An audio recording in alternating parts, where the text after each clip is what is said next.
안녕하십니까. 중앙아카데미 교회사반을 진행하고 있는 장영호 목사입니다. 네, 오늘은 하루 늦게 찾아뵈었습니다. 오늘 제가 강의하고자 하는 내용이 좀 어렵고 무거운 내용이라서 준비하는 데 시간이 좀 오래 걸렸습니다. 사실은 그냥 피해가고 싶은데 이 주제를 다루지 않고 그냥 피해가고 싶은데 이 잔을 내게서 옮기시옵소서. 겟세마네 동산에서 그 예수님의 말씀이 생각이 납니다.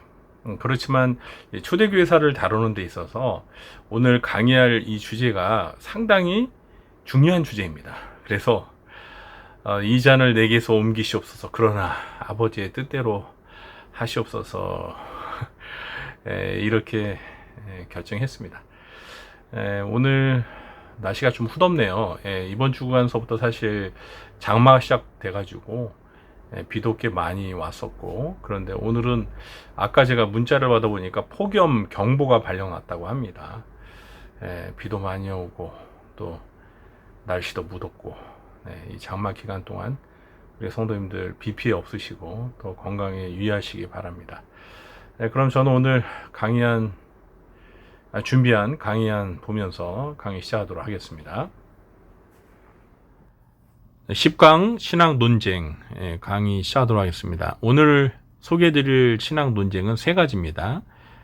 첫 번째가 도나투스 논쟁, 두 번째는 삼일체 논쟁, 그리고 세 번째가 기독론 논쟁입니다. 다 중요한 주제들인데요. 먼저 도나투스 논쟁을 소개하겠습니다. 이 논쟁은 4세기서부터 5세기까지 걸쳐서 진행되었는데, 먼저 배경 설명을 드리도록 하겠습니다. 디오클레티안 황제 때 기독교에 대한 대박해가 있었죠. 이때 박해가 두려워서 신앙을 변절한 배교자들이 있었습니다. 또 반면에 순교를 각오하면서 신앙을 지켰던 고백자들이 있었고요. 그런데 콘스탄틴 황제가 313년에 밀라노 칙령을 발표하면서 이제 기독교가 로마 제국 내에서 공인된 종교로서 인정을 받게 되었습니다. 그러면서 박해는 자연스럽게 사라지게 되었죠. 그런데 문제는 이 교회 안에서 이전에 기독교 대박해 때 배교자들을 교회에서 받아들일 수 있느냐의 여부를 놓고 논쟁이 발생했습니다. 배교자들은 교회에 받아들이면 안 된다. 특히 성직자들, 배교한 성직자들은 받아들여서는 안 된다. 배교한 성직자들이 받아들일 경우 그들이 교회에서 집행하는 모든 성례는 다 무효다라는 이런 주장을 하는 자들이 있었습니다. 또 반면에 배교자들이 할지라도 그들이 진심으로 회개했다면 받아들일 수 있다. 그리고 배교자였던 성직자가 시행하는 성례도 유효하다라는 그런 입장을 가진 사람들이 있었습니다. 이 대립되는 두 입장을 놓고 교회가 분열의 위기에 직면했습니다. 사실 이 도나투스 논쟁은 교회의 순결성을 지키는 이것이 이제 굉장히 중요한 주제였던 거죠. 그러니까 배교자들을 받아들이면 교회는 순수하지 못하다, 순결을 잃어버리게 된다라는 그런 염려 때문에 배교자들을 받아들이고 거부했던 거예요. 자, 이 발단이 되었던 사건에 대해서 좀 설명을 드릴게요. 콘스탄틴 황제가 재임할 당시에 북아프리카 누미디아 지역 카르타고 교회가 이제 새로운 주교 감독을 이제 선출했는데 그 사람이 카이킬리아누스였습니다. 그런데 이 감독을 위임할 때 안수했던 안수위원 중에 한 사람이 펠릭스였는데 이 펠릭스가 배교자였던 거예요. 그래서 고백자들은 배교자가 행한 이 안수의 효력을 인정할 수 없다면서 자기들끼리 따로 모여서 마요리누스라는 사람을 새로운 감독으로 안수하여 세우게 됩니다. 그러니까 카르타고 감독이 2명이 생기게 된 거예요. 그러니까 교회가 이렇게 나누어진 거죠. 그래서 이 마요리누스가 죽은 다음에 또 새로운 감독으로 도나투스를 추대하게 됩니다. 그러면서 이 사건이 어떻게 전개되냐면 이 도나투스파들은 배교자가 행한 세례, 성찬, 안수 같은 성례는 효력이 없다라는 인효론을 주장하게 됩니다. 성례에 있어서 효력을 좌우하는 것이 그 성례를 집행하는 사람이 누구냐에 달려 있다. 그래서 신앙이 순결한 사람, 성령이 함께 하시는 사람이 성례를 집행해야 그것이 효력이 있다. 도나투스파들은 이런 잉여론을 주장한 겁니다. 반면에 고백자들은 배교자라 할지라도 회개의 일정한 절차를 거친다면, 여기 조건이 있어요. 진정으로 회개를 했다면 다시 교회 일원으로 받아들여야 하고, 성례란 그 자체가 효력을 지닌 은혜의 수단으로, 방편으로 사람의 도덕성에 따라 효력이 좌우되는 것이 아니기 때문에 배교자가 행한 성례도 유효하다라는 사효론을 주장합니다. 도나투스파들은 콘스탄틴 황제에게 이 문제를 해결해 주기를 요청했고요.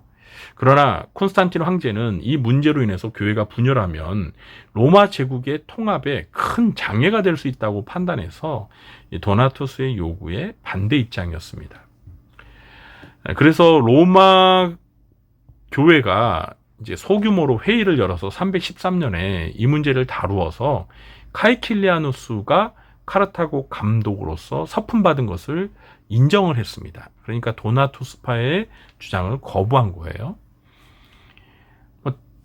당연히 도나투스파는 이 결정을 이제 불복하고 다시 콘스탄틴 황제에게 호소를 해서, 콘스탄틴 황제는 그 다음 해인 314년 여름에 이번에는 그냥 로마 교회가 아닌 이 서방 전 지역 교회 대표들을 아르리라는 곳에 소집해서 교회 회의를 열었습니다. 대규모 회의를 연 거예요. 그리고 이 문제를 논의해서 회의 결과가 어떻게 나왔냐면, 로마 교회, 그러니까 313년에 그 로마 교회에서 결정한 대로 카이킬리아누스의 서품은 유효하다. 그리고 잉여론은 틀렸다. 사효론이 맞다라는 그러한 결정을 하게 됩니다. 그러나 도나투스파들은 이 결정에 불복해가지고요, 거의 100년 동안 이 북아프리카 교회가 이렇게 분열되게 되었습니다. 그리고 이 도나투스 논쟁의 해결을 누가 했냐면 그 유명한 어거스틴이었습니다. 성 어거스틴. 제가 좋아하는 교부인데요. 이 어거스틴이 411년에 카르타고에서 열린 종교회의에서 사효론 관점에서 도나투스파들의 그 주장이 잘못되었음을 반박하고 논쟁에 마침표를 찍었죠. 그래서 이 도나투스파들은 교회에서 이제 정제되고 출교되게 됩니다. 자, 이런 도나투스파 이 논쟁, 도나투스 논쟁은 얼마든지 제기될 수 있는 문제라고 생각을 합니다. 특히나 이 대박해 때 신앙을 변절했던 사람들, 배교했던 사람들, 이 사람들을 쉽게 받아들일 수는 없죠. 왜냐하면 어떤 사람들은 순교하면서 신앙을 지키고 교회를 지켰는데 그냥 신앙을 헌신짝 버리듯이 그렇게 배교했던 사람들을 어떻게 받아들일 수 있느냐. 특히나 성직자라면 더 안 된다. 뭐 그런 문제가 제기될 수는 있습니다. 우리나라도요, 일제강점기 때 신사참배가 있었죠. 그래서 신사참배에 많은 교회와 목회자들이 가담을 했어요. 그리고 신사참배에 반대했던 사람들도 있었죠. 그리고 순교한 사람들도 있었고요. 그 이후에 우리 한국교회는 사실 신사참배에 찬성했던 사람들이 정말 공식적으로 진정한 회개를 할 기회가 별로 없었어요. 그러다 보니 신사참배에 가담했던 목회자들이 여전히 교계 안에서 중요한 요직을 맡기도 하고 영향력을 행사하는 그런 자리에 있기도 하고, 이런 것들에 반발해서 또 신앙의 순수성을 유지했던 사람들끼리 이제 하나의 교단을 또 형성하기도 했습니다. 그 교단이 이제 예장 고신입니다. 고신. 고신은 이제 그 순교자들을 배출한 교단이다라고 하면서 신앙의 순수성을 주장을 했던 거죠. 그러나 이 도나투스 논쟁의 그 결과가 말해주는 바대로 우리가 신앙의 순수성을 유지했던 사람들, 순교를 각오하면서 신앙의 순수성을 유지했던 사람들을 우리가 높이 평가하고 또 그들을 존중하는 것도 필요하지만, 교회는 일시적으로 배교했던 사람들이 정말 진심으로 회개하고 그 잘못을 정말 통렬히 뉘우친다면 그들을 다시 믿음의 형제로 받아들이는 것도 필요하다는 것입니다. 다음은 두 번째로 삼위일체 논쟁에 대해서 말씀드리겠습니다. 도나투스 논쟁보다 더 심각하게 교회를 분열시켰던 것은 삼위일체 논쟁이었습니다. 알렉산드리아의 장로였던 아리우스는 예수 그리스도는 영혼으로부터 온 것이 아니라 무로부터 만들어진 것이며 아들이 존재하지 않는 때가 있었다라고 주장했습니다. 또한 아버지와 아들은 동일한 본질이 아니라 유사한 본질을 가지고 있다고 주장함으로써 성자 예수 그리스도와 성부 하나님의 동등성을 부정했습니다. 이 아리우스의 주장은 예수님이 성부 하나님에 비해 뭔가 모자르다라는 거예요. 그러니까 예수님은 성부 하나님이 창조하신 피조물이라는 것입니다. 그래서 예수님은 성부 하나님과 동일한 본질이 아니라 유사한 본질을 가지고 있다라고 이렇게 주장을 했습니다. 물론 아리우스도 예수님을 굉장히 높이 평가는 했어요. 그러나 성부 하나님과 동등한 분이라고 주장하지는 않았던 거예요. 그러니까 예수님의 신성을 사실 무시한 거죠. 부정한 것입니다. 그러면 성자 예수님이 성부 하나님과 동등하지 않다고 그러면 이건 삼위일체가 되지가 않습니다. 그렇죠? 그래서 이 주장에 알렉산드리아 감독이었던 아타나시우스가 반대를 했고요. 아타나시우스는 이 아리우스 주장에 반박하면서 하나님의 아들이신 성자 예수 그리스도는 무로부터 창조된 것이 아니라 하나님 아버지로부터 나신 분이며 시간 이전에 영원부터 계신 분이라고 주장을 했습니다. 또 아버지와 아들은 유사한 본질이 아니라 동일한 본질을 가지고 있다라고 주장을 했습니다. 이렇게 아리우스의 주장을 따르는 자들과 아타나시우스의 주장을 따르는 자들이 서로 대립돼서 또 한 차례 교회가 심각하게 분열의 위험에 직면하게 되었는데요. 기독교를 공인하고 기독교를 통해서 로마 제국의 통합을 꾀하려고 했던 콘스탄틴 대제는 이 아리우스 논쟁으로 인해서 교회가 분열될까 봐, 그리고 교회 분열은 더 나아가서 로마 제국의 분열을 가져올까 봐 매우 심각하게 받아들였습니다. 그래서 이 문제 해결을 위해서 325년에 소아시아 니케아에서 교회의 회의가 소집이 되었어요. 이걸 니케아 공의회 또는 니케아 종교회의라고 합니다. 약 220명 정도의 감독들이 로마 제국 전체에서 모여서 2개월간 회의를 진행했습니다. 이때 소집된 감독들이 318명이라는 주장을 하는 썰도 있는데 그것은 아닌 것 같아요. 그리고 이 니케아 종교회의 논쟁 끝에 어떤 결론이 도출이 되었냐면 이 아리우스의 잘못이 잘못됐다. 그래서 성자 예수 그리스도는 성부 하나님과 동일한 본질을 가지신 하나님이시다라는 결론을 이끌었고요. 그 논쟁의 결과가 니케아 신경이라는 신앙 고백을 신조를 만들어 내게 되었습니다. 그래서 제가 여기에 니케아 신경이라고 제가 니케아 신경의 전문을 적어 보았는데요. 다 읽기에는 그렇고 여기서 이제 중요한 부분을 제가 좀 읽도록 하겠습니다. 그는 세 번째 줄입니다. 하나님에게서 오신 하나님이시며 빛으로부터 온 빛, 참 하나님에게서 오신 참 하나님, 만들어지지 않는 독생자. 아리우스가 예수님을 하나님의 피조물로 그렇게 주장했기 때문에 만들어지지 않는 독생자라고 하고 아버지와 동일 본질이심을 믿으며 그로 말미암아 모든 만물 곧 하늘과 땅 위에 있는 모든 것이 지어졌음을 믿으며라고 이렇게. 그러니까 성부 하나님과 성자 예수님은 동일 본질이다. 그러니까 동일한 신성을 가지신 분이시다. 본질이 같다라는 겁니다. 그러면서 이 니케아 신경 맨 끝에 이런 경고도 적었습니다. 그러나 거룩한 보편적이고 사도적인 교회는 다음과 같이 말하는 자들을 출교 저주한다. 그러면서 이제 아리우스의 주장을 하는 자들을 여기에 기록을 했는데요. 그가 있지 않은 때, 여기서 말하는 그는 그리스도를 가리키죠. 그리스도가 있지 않은 때, 즉 그가 없었던 적이 한 번 있었다는 것과 그가 무에서 만들어졌다는 것, 그리고 그가 성부가 아닌 어떤 다른 존재고 다른 본질로부터 왔고 그는 변하기 쉽고 변할 것이라고 주장하는 사람들, 이런 사람들은 교회가 출교하겠다, 그들을 저주한다라고 이렇게 경고문까지 포함하고 있습니다. 자, 이렇게 니케아 신경은 예수 그리스도는 성부 하나님과 동일한 본질을 가지고 계신 하나님이시다 라는 결론을 이끌었습니다.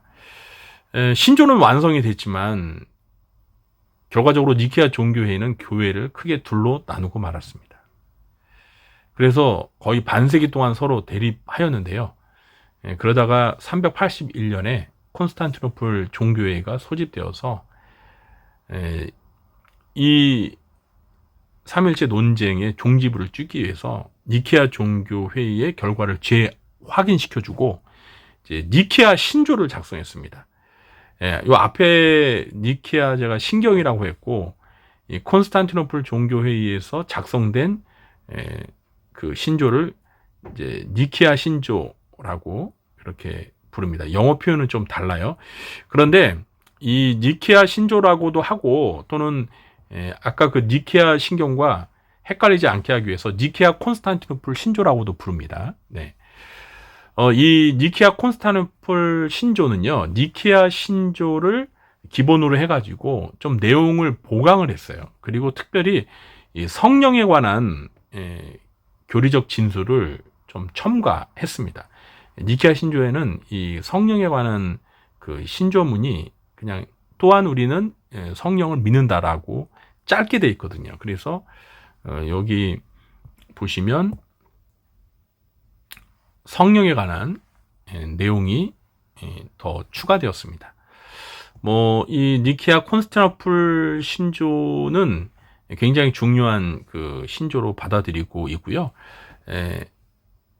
니케아 신조의 정신을 그대로 계승하기 때문에 여기 보시면 예수 그리스도는 아버지와 동일 분질이심을 믿는다라는 이러한 내용이 나와 있죠.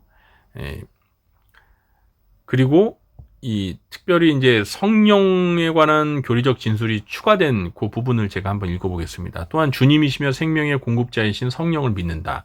그분은 성부에게서 발출하셨고 성부와 성자와 함께 경배와 영광을 받으신다. 그분은 선자들을 통하여 말씀하셨다.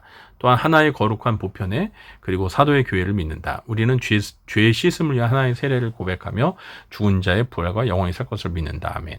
이 니케아 콘스탄티노플 신조가 우리 지금 예배 때 고백하는 사도신경과 매우 비슷합니다. 사실 우리 사도신경이 이러한 신조문의 그 정신을 계승하는 거기 때문에 물론 좀 내용은 좀 축소되지만 간결하게 그렇게 줄어졌지만 이 기본적인 틀은 이 전통적인 이런 기독교의 신조를 계승한다고 볼 수 있는 거죠. 이 니케아 콘스탄티노플 신조에 보면은요, 원래 이 이게 몇 년에 했었죠? 381년에 작성된 그 신조에는 그분은 성부에게서 발출하셨고라고 돼 있는데 요 내용에 추가된 내용이 이제 589년에 여기에다가 성부와 아들에게서 발출하셨다라고 이렇게 내용을 추가했습니다. 그러니까 성령은 성부와 성자이신 아들에게서 발출하셨다라고 해서 와 아들, 요게 이제 라틴어로 필리오쿠베라고 하는데 요게 또 필리오쿠베 논쟁이 또 있었는데요. 어쨌든 간에 사실 요 추가된 내용이 더 신학적으로 더 맞습니다. 요한복음에도 나오지만 성령은 성부와 아들이신 성자로부터 나온다라는 것이 더 온전한 성경적 진술이라고 할 수 있겠습니다. 어쨌든 그 성자 예수님이 성부와 동일 본질을 가지신 하나님이시고, 성부도 성부와 성자와 함께 경배와 영광을 받으시는 분이라고 하면서 성부와 성자와 성령의 그 신성, 동일한 본질을 가지신 분이라는 이런 삼위일체 교리가 이 니케아 콘스탄티노플 신경을 통해서 확립이 되었던 거죠. 다음은 세 번째로 기독론 논쟁인데요. 기독론 논쟁은 5세기에 있었는데, 배경을 좀 설명드리면 니케아 종교회의를 통해서 성자 예수 그리스도의 신성이 성부와 완전히 같다는 결론이 도출되었습니다. 그러자 이제는 또 다른 논쟁이 발생하게 되었는데, 그것은 그리스도가 사람인가 아닌가, 사람이라면 보통 사람들과 같은 존재인가 다른 존재인가, 이런 질문에 관한 논쟁이 일어나게 되었습니다. 이것을 가리켜 기독론 논쟁이라고 합니다. 그러니까 앞서 니케아 종교회의에서는 예수님의 그 하나님으로서의 그 신성을 인정한 거예요. 그래서 성부, 성자, 성령은 한 하나님이시다라는 그런 삼위일체 교리가 만들어진 건데, 이제 이 예수님이 하나님이라는 것을 알겠는데, 그러면 예수님이 우리와 똑같은 인간이 될 수 있는가? 이 부분에 대해서 이제 또 논쟁이 발생하게 된 겁니다. 이렇게 기독교 역사 초기에요. 사실 이 성부 하나님에 대해서는 아무런 문제 제기가 없었는데, 인간으로 오신 하나님이신 하나님의 아들 예수님에 대해서는 이렇게 많은 논쟁이 있었습니다. 그러니까 예수님을 하나님으로서 또 인간으로서 이렇게 예수님의 이 신성과 인성, 이 두 가지를 교리적으로 명확히 하기까지 참 많은 갈등, 진통이 있었다라는 걸 우리가 초대교회사를 배우면서 또 알 수 있는 거예요. 네. 참 예수님이 참 고난을 많이 겪으셨습니다. 네. 십자가에서도 고난을 겪으셨지만, 예수님이 승천하신 다음에 이 기독교 초기의 초대 교회 역사에서 예수님을 하나님으로, 또 예수님을 우리가 똑같은 인간으로 받아들이는 이 부분에 있어서 많은 진통이 있었다는 거. 그래서 예수님이 많은 고난을 계속해서 겪으셨다고 제가 농담 삼아 좀 말씀드린 거예요. 자, 라오디가 교회 감독이었던 아폴리나리우스는 예수 안에서 하나님과 인간의 두 본성이 같이 있을 수 없다, 공존할 수 없다라고 주장했습니다. 왜냐하면 예수님에게, 하나님이신 예수님에게, 신성을 가지신 예수님에게 인간과 똑같은 본성이 존재한다면 그것은 문제가 된다. 인간의 속성은 부패하기 때문에. 그래서 신성에 큰 위협이 된다. 그래서 이 아폴리나리우스는 예수 안에 인간의 영혼 대신에 로고스가 존재했는데, 이 로고스는 이제 하나님이에요. 하나님의 신적 본성입니다. 그래서 아폴리나리우스는 예수는 외모만 인간이었지 내면은 완전히 하나님이시다. 그래서 결국은 아폴리나리우스는 예수님에게서 인성을 제거해버리고 말았습니다. 너무 신성을 강조하다 보니까 이 신성을 위협하는 인간의 본성이 예수님에게는 없다, 이런 결론에 도달하게 된 거예요.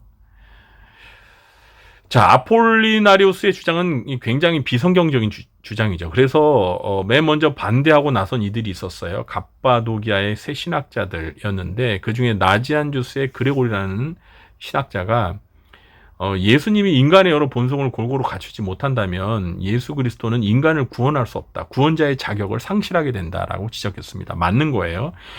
우리와 똑같은 인간이 아니라면 우리를 대신해서 십자가에 못 박혀 죽을 수가 없잖아요.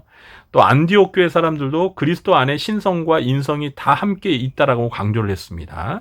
그래서 374년부터 381년 사이에 여러 교회 회의를 통해 아폴리나리우스의 가르침이 비판되고 거부되고 정죄를 당했습니다. 그러나 이 논쟁은 가시지 않았어요. 계속 이어지게 됩니다.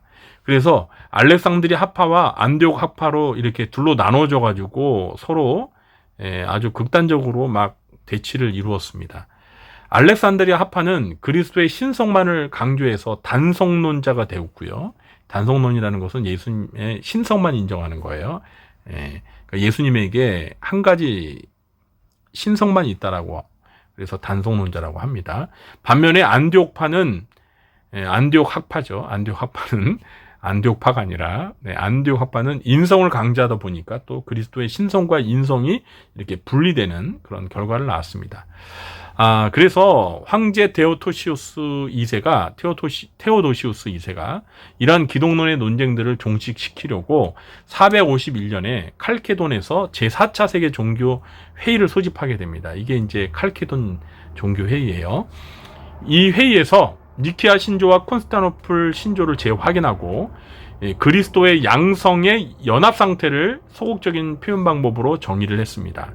다시 말해 칼케돈 신조는 신성과 인성, 그러니까 예수 그리스도의 이 두 속성, 양성이라고 표현합니다. 신성과 인성, 이 두 가지 속성이 어느 쪽이 다른 한쪽에 기울어지지 아니하고, 이 두 속성은 완전하여 혼합되지도 않고 분리되지도 않기 때문에 이 속성의 교통을 통해서 그리스도께서 단일한 인격을 가지신다라는 교리를 확정하게 됩니다. 그러니까 이 칼케돈 그 종교회의의 결론은 한마디로 얘기하면요, 그리스도는 한 인격을 가지신 분이신데 그 한 인격 안에 신성과 인성이 함께 공존한다라는 거예요. 연합하여 함께 공존한다. 분리되지도 않고 혼합되지도 않고 나뉘어지지도 않고 연합한다라는 그런 교리를 확정하게 됩니다. 이렇게 칼케돈 회의에서 전통교리가 확립됨으로써 단성론을 따르는 교회와 그리고 그리스도의 인성을 강조하는 네스토리오스 파의 교회는 이단으로 정제되어서 이제 기존 교회로부터 분리되게 됩니다. 그래서 이제 칼케돈 신조를 제가 여기에 전문을 소개했는데요. 이거는 한번 제가 전체적으로 한번 읽어보고 그렇게 마무리하도록 하겠습니다. 그러므로 우리 모두는 일치하여 거룩한 교부들을 따라 동일한 성자이신 우리 주 예수 그리스도를 고백하도록 가르치는데, 그는 신성에 있어서 완전히 동일하시고 또한 인성에 있어서 완전하신 참 하나님이시며 참 사람으로서, 그러니까 예수 그리스도는 참 하나님이시고 참 사람이라는 거예요. 신성과 인성을 다 겸비하신 분이라는 겁니다. 이성이 있는 영혼과 육체를 가지셨다. 신성에 있어서는 성부와 동일 본질을 지니셨고, 이거는 니케아 콘스탄티노플 신조에서 인정한 거죠. 인성에 있어서는 우리와 동일 본질을 지니심으로 모든 면에서 우리와 같으시되 죄는 없으시다. 그러니까 예수 그리스도는 완전한 하나님이시고 완전한 인간인데 우리 인간과 다른 한 가지 차이가 있다면 죄는 없으시다. 그러니까 예수님에게 인성은 있는데 그 인성에는 죄성은 없다라는 거예요. 죄성이 있다면 예수님이 우리를 대신해서 십자가에 못 박혀 죽으시는 구원자가 될 수가 없겠죠. 자, 그는 신성을 따라서는 모든 시대 이전에 아버지로부터 나셨고 훗날에 우리와 우리의 구원을 위하여 인성을 따라 하나님의 어머니이신 동정녀 마리아에게 나셨다. 동일한 그리스도시며 성자이시고 주님이신 독생자의 두 본성은, 여기서부터가 이제 이 칼케돈 신조의 아주 중요한 핵심 그 교리적 진술이에요.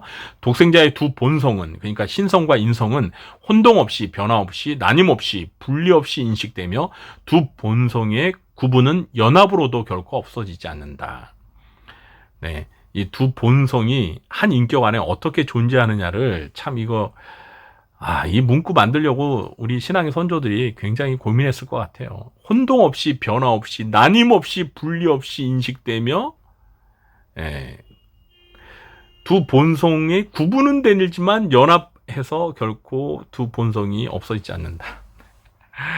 그러면서 각 본성의 특성은 한 품성과 한 자질 안에 보존되고 함께 있으나 두 본성은 갈라지거나 나누어져 두 인격을 형성하지 않고, 이것도 또 되게 중요한 그 진술인데, 두 본성이 존재하는데 두 본성이 존재한다고 해서 예수님의 인격이 두 인격을 지닌 것은 아니라는 거예요.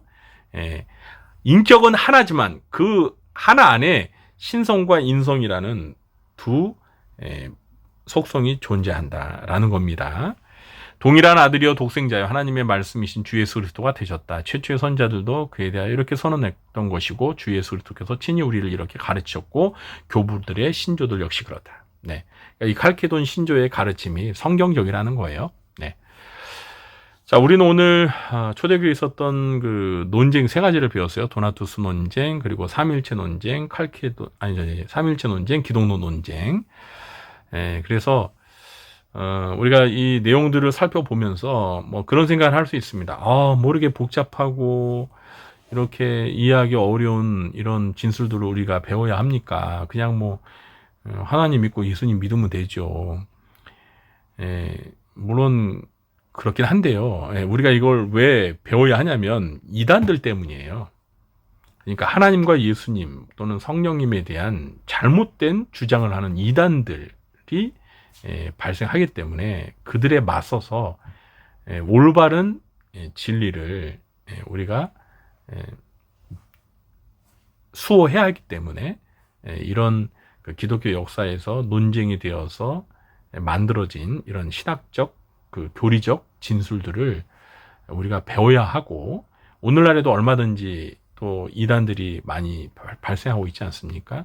그래서 성경 이각해서 바른 진리를 우리가 수호하면서 그 이단의 잘못된 교리들을 그 주장을 반박하고 성경적인 진리를 세워나가는 일이 필요하기 때문에 어떻게 보면 2000년 기독교 역사에서 이렇게 초기에 그 예수님에 관해서 이런 논쟁들이 있었기 때문에 교회가 이런 이단들의 잘못된 주장들을 배격하고 성경적인 진리를 지켜서 우리에게 전수해 주었던 것입니다.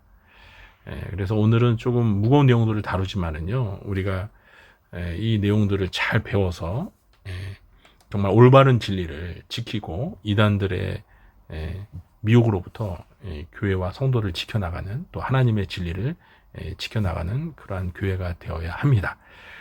오늘 강의를 혹시 들으시고 좀 이해가 안 되시는 분이 계시면 개인적으로 또 저에게 물어보시면 좀 더 자세히 설명을 드리도록 하겠습니다. 사실 영상 강의다 보니 시간 제약도 있고요. 또 강의안을 만들면서 또 이렇게 너무 세부적인 내용들은 좀 제가 과감히 생략을 한 것도 있습니다. 자, 오늘 이 강의 들어주셔서 감사하고요. 이제 한 2번 정도 더 찾아뵈면 초대교회에서는 이제 종강을 하게 될 것 같습니다. 오늘 강의 들어주셔서 감사합니다. 저는 물러가겠습니다.